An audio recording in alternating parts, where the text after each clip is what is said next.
Yeah, there you go. I'm looking over there. I look like my brother for a minute. My goodness. What's up, Mac? Yeah. This word, I was speaking yesterday, a house divided against itself cannot stand. Today, I'm going to read the scripture on from Mark 23:23 to 26. Said,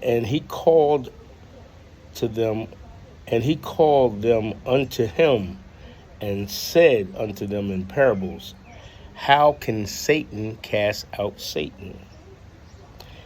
And if a kingdom be divided against itself, that kingdom cannot stand. And if a house be divided against itself, that house cannot stand. Put a pin right there. 25. And if a house be divided against itself, that house cannot stand. And if Satan rise up against himself and be divided, he cannot stand, but have an end. So, as I was sharing before, like I always looked at that scripture and always used it in relationships, and like when things were going wrong, I would use that as leverage and say stuff like, a house divided against itself cannot stand. If we don't get past this,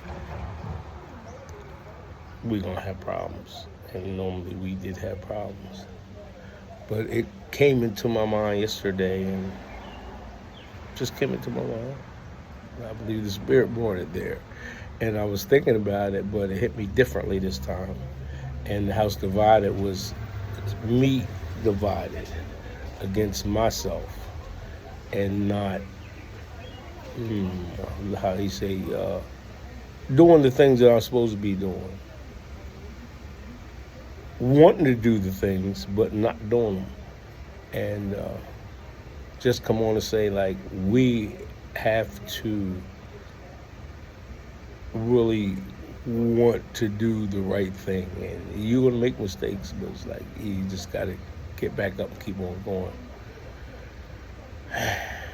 But yeah, if we divide against ourselves, we're not listening to our spirit, what our heart is telling us to do, what we know we should do, what we hear repeatedly every day, and we continually go to the other side of our three-part being, which is the flesh.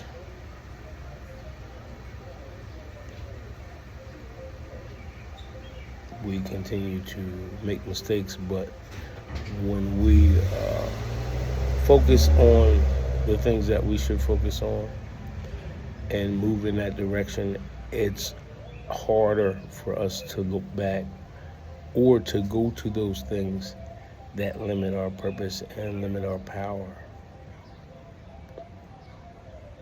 So, quick message. Be yourself and be yourself. Yeah, there's that side of us that no one knows. It's a constant all day, every day. A lot of times, if you look at yourself directly into the mirror, it's nothing but truth. You can't lie to yourself. And if you divide against yourself, if we continue to do things contrary to what our life force, our spirit is telling us, then like he said in 26, if Satan rises up against Satan, the end is near, basically what he said, but it's death. You don't need rocket science. But I'll leave you with that. A house divided cannot stand. May the truth set you free. Have a blessed day.